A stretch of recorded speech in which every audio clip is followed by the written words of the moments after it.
যদি কেউ ফাঁসি লাগায় পাখানা রাস্তায় দিয়ে তার মল বাইরের কথা এক, দ্বিতীয়ত তার জিভে বাইরে যাওয়ার কথা, তৃতীয়ত তার চোখ বড় বড় হওয়ার কথা। এগুলো স্যার কোনো সিন্ডা হয়নি, কিচ্ছু হয়নি। তাকে হত্যা করানো হয়েছে, তাকে মেডিসিন দিয়ে অজ্ঞান করে তারপর তাকে ফাঁসিতে ঝুলানো হয়েছে। স্বামীরা বা ডন বা আজিজ আহমেদ বা আবুল একজনকে ধরুক, প্রশাসন খালি ডিম ছাড়াবে তো দেখবেন সব তথ্য বেড়া গেছে।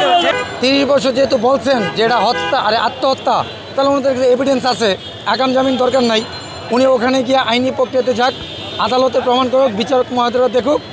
আর আমরা শুনতে চাই, জানতে চাই আসলেই সঠিকটা কি হয়েছিল 6 সেপ্টেম্বর সেই কাল রাতে।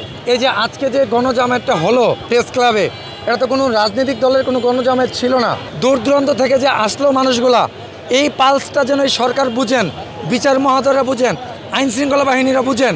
তাদের কাছে আমাদের বিনীত অনুরোধ, আমরা সঠিকটা জানতে চাই। নিরপরাধী মানুষকে আমরা বিচারের আইনে আওতা আনতে চাই না, অপরাধীরা যেন আইনে আসে, শাস্তি যেন পায়। পরবর্তী কর্মসূচি যে আসামে যে আগাম জামিন পায়, আর যদি থানাতে যদি অ্যারেস্ট না হয়, তাহলে আবারও আমরা বড় করে আন্দোলনে ডাক দিব, বিক্ষোভ কর্মসূচি ডাক দিব, আন্দোলনে ডাক দিব।